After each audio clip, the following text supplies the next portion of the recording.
공직선거법과 정치자금법 위반 혐의로 재판에 넘겨진 오영훈 도지사가 1심에서 지사직을 유지할 수 있는 벌금 90만 원을 받았습니다. 당선 무효형인 벌금 100만 원을 아슬아슬하게 피했는데 검찰이 항소할 것으로 보여 2심에서 또다시 공방이 예상됩니다. 이따금 기자가 보도합니다. 지난해 3월 첫 공판 이후 10개월 만에 열린 오영훈 지사의 선거법 위반 사건 1심 선고. 오 지사와 함께 재판에 넘겨진 오 지사 측근들과 협약식을 기획한 사단법인 대표 등 피고인 5명이 모두 출석했습니다. 1심 재판부는 오영훈 지사에게 지사직을 유지할 수 있는 벌금 90만 원을 선고했습니다. 쟁점이 된 상장기업 협약을 사전 선거운동으로 봤지만 정치자금법 위반과 지지선언 유도 혐의 등 나머지는 모두 무죄로 판단했습니다. 같은 혐의로 기소된 정원태 제주도 중앙협력본부장과 김태형 대외협력특보는 사전 선거운동과 일부 지지선언 기획 혐의가 인정돼 벌금 500만 원과 벌금 400만 원을 받아 퇴직해야 하는 상황에 놓였습니다. 행사 비용을 대고 협약식을 개최한 사단법인 대표에게는 징역 6개월에 집행유예 2년, 협약식을 기획한 경영 컨설팅 업체 대표에게는 벌금 300만 원이 내려졌습니다. 검찰은 지난해 11월 결심 공판에서 오영훈 지사가 협약식과 지지선언 유도에 모두 개입했다며 징역 1년 6개월을 재판부에 요청했습니다. 하지만 재판부가 100만 원 이하의 벌금형을 내리면서 오 지사는 지사직을 유지하게 됐습니다. 재판부의 합리적인 판결이라고 생각합니다. 다만 일부 유죄에 대해서는 행사 당일날 갑작스러운 상황에 대한 대처 문제인데 앞으로 변호인단과 긴밀한 협의를 통해서 더 적극적으로 대처해 나가겠다는 말씀을 드리고요. 재판부의 징역형을 요구했던 검찰은 1심 판결에 불복해 항소할 것으로 보이면서 2심 재판에서는 더욱더 치열한 법적 공방이 예상됩니다. MBC 뉴스 이따금입니다. 오영훈 지사의 재판은 10개월 가까이 이어질 정도로 혐의와 쟁점이 복잡했는데요. 1심 재판부는 사전 선거운동만 유죄로 인정하고 검찰이 제기한 나머지 혐의는 모두 무죄로 판단했는데 이 법리 적용을 어떻게 한 것인지 판결 내용을 홍수연 기자가 분석했습니다. 공직선거법과 정치자금법 위반 등의 혐의로 불구속 기소된 오영훈 지사. 1심 재판부는 선거운동기간 위반, 즉 사전선거운동 혐의만을 유죄로 판단했습니다. 지방선거 공식 선거운동 기간 전에 당시 오영훈 후보의 핵심 공약 가운데 하나인 상장기업 20개 유치 협약식과 관련 기업 간담회를 연 자체가 일반 유권자들이 볼 때 공약을 홍보하는 행사로 인식할 수 있어 사전 선거운동에 해당한다는 겁니다. 오영훈 지사가 최소한 행사 참석 전에 자신의 선거 공약 홍보를 위한 행사임을 짐작할 수 있었다는 책임을 물은 겁니다. 하지만 제출된 증거 등으로 볼 때 오영훈 지사가 행사를 직접 기획하거나 선거운동을 하기로 캠프 관계자들과 사전에 공모한 것으로 보이지 않고 선거에도 중대한 영향을 미치지 않아 당선 무효형에 해당하지는 않는다고 판단한 것으로 보입니다. 재판부에서 오영훈 피고인에 대한 판단 내용은 사전에 공모하거나 이런 것들이 전혀 아니고 당일 현장에서 그런 내용들을 봤을 때 이건 조금 선거운동의 소지가 있을 수도 있지 않겠느냐 했는데 그대로 강행한 거에 대한 미필적 고의에 대한 책임 여기에 대해만 물으신 것 같고 재판부는 오영훈 지사의 행사 비용 부담에 대한 정치자금 수수와 지지 선언과 관련한 경선운동 방법 위반 혐의에 대해서도 모두 무죄를 선고했습니다. 오영훈 지사와 함께 기소된 5명의 통화 기록과 단체 채팅방 메시지 등 증거 자료에서 오영훈 지사가 행사 자금을 직접 받거나 기획하지 않은 것으로 보인다고 판단했습니다. 재판부는 검찰의 공소 사실에 대한 위법성 여부를 항목별로 나누어 설명했는데요. 관심이 집중된 공판인 만큼 재판부는 선고에 1시간 반을 할애했습니다. 한편 당내 경선 과정에서의 각종 단체 지지 선언과 관련해 재판부는 정원태 제주도 중앙협력본부장과 김태형 대외협력특보가 관계자 등을 통해 지지를 유도하는 등 중요한 역할을 수행한 점이 인정된다며 유죄로 판단했습니다. 또 재판부는 협약식 등 행사 비용을 자신의 사단법인 자금으로 지출한 법인 대표 고모 씨와 경영 컨설팅 업체 대표 이모 씨에 대해서는 정치자금 수수와 지위를 이용한 선거운동 혐의에 대해서도 유죄로 판단했습니다. MBC 뉴스 홍수현입니다.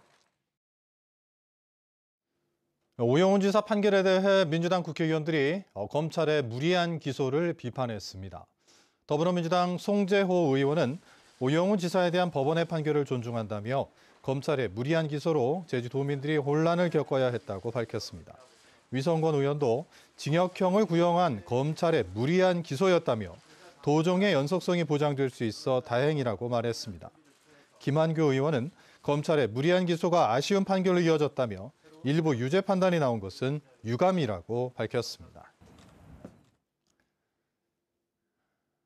네, 오늘 많이 추우셨을 텐데요. 다시 한파가 찾아왔습니다.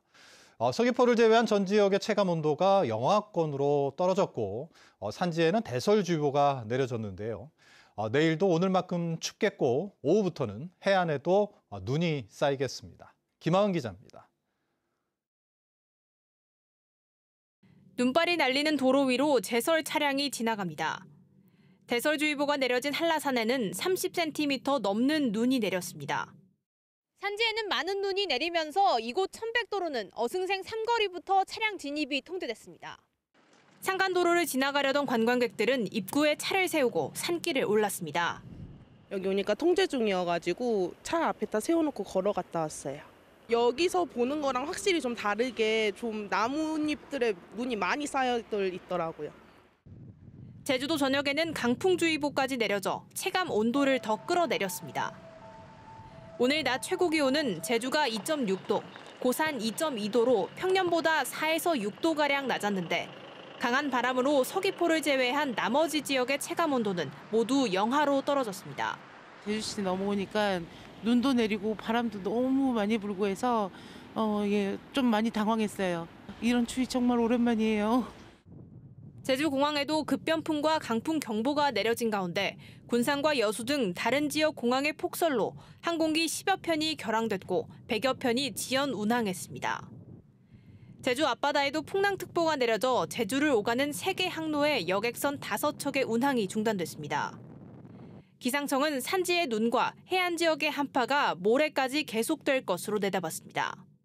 서해상에서 형성된 눈구름대가 유입되면서 모레인 24일까지 제주도 산지에는 최대 60cm 이상의 매우 많은 눈이 쌓일 것으로 예상이 됩니다. 내일 아침 출근길에는 기온이 영하로 떨어져 도로가 얼어붙는 곳이 있겠고 오후부터는 해안에도 눈이 쌓일 것으로 예상됩니다. MBC 뉴스 김하은입니다. 제주에 등록된 자동차 수가 70만 대를 돌파했습니다. 국토교통부에 따르면 지난해 12월 기준 제주 지역에 등록된 차량은 70만 3천여 대로 1년 전보다 1.9%인 1만 3천여 대가 늘었습니다. 인구 대비 자동차 등록 비율은 한 명당 1.04대로 전국에서 가장 높았고 전기차는 3만 9천여 대로 전국에서 4번째로 많았습니다. 올해 각종 스포츠 대회 유치로 1,000억 원이 넘는 지역경제 파급 효과가 예상된다는 전망이 나왔습니다. 한국지방행정연구원은 다음 주 전국 태권도 대회를 시작으로 야구와 수영, 테니스 등 올해 제주에서 열리는 130개 스포츠 대회와 행사를 통해 1,623억 원의 지역경제 파급 효과를 예측했습니다. 한편 올해 각종 스포츠 대회를 통해 지난해보다 15,000여 명이 늘어난 6만 7천여 명의 선수단이 제주를 찾을 전망입니다. 폐에 그물이 걸린 남방 큰돌고래 새끼가 이상 행동을 보여 구조가 시급하다는 의견이 나왔습니다. 제주대학교 돌고래 연구팀 등은 어제나 서귀포시 대정읍 앞바다에서 관측된 새끼 돌고래가 동물이 극심한 스트레스를 받을 때 나타나는 정형 행동을 보였다고 밝혔습니다. 김병엽 교수는 입과 꼬리에 걸린 폐 그물로 인해 허리를 펴지 못하고 유형도 부자연스러운 상태라고 우려했습니다. 제주도는 그물을 자를 장비를 준비 중이며 근접 훈련을 한 뒤 구조 작업을 벌이겠다고 밝혔습니다. 술에 취해 장인과 아내를 폭행한 40대 남성이 경찰에 붙잡혔습니다. 제주 동부경찰서는 어젯밤 9시 10분쯤 제주시 구자읍의 한 숙박업소에서 함께 머물던 장인과 아내를 폭행한 40대 남성을 존속 상해 혐의로 입건해 조사하고 있습니다. 이 남성은 경찰 조사에서 술에 취해 말다툼을 하다 폭력을 휘둘렀다고 진술한 것으로 전해졌습니다.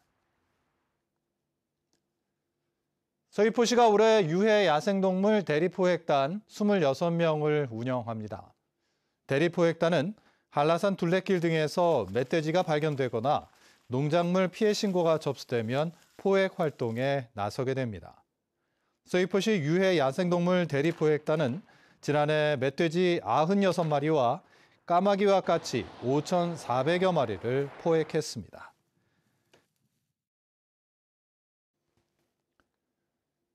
섬 지역 택배 추가 배송비가 오늘부터 본격적으로 지원됩니다.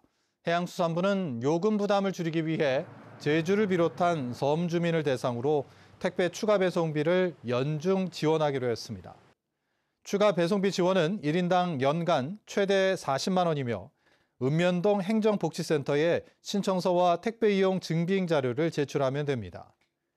해수부는 지난해 추석을 전후로 섬 지역에 시범 운영을 했고 제주에서는 도민들이 25만여 건을 신청해 7억 6천만 원을 지원받았습니다.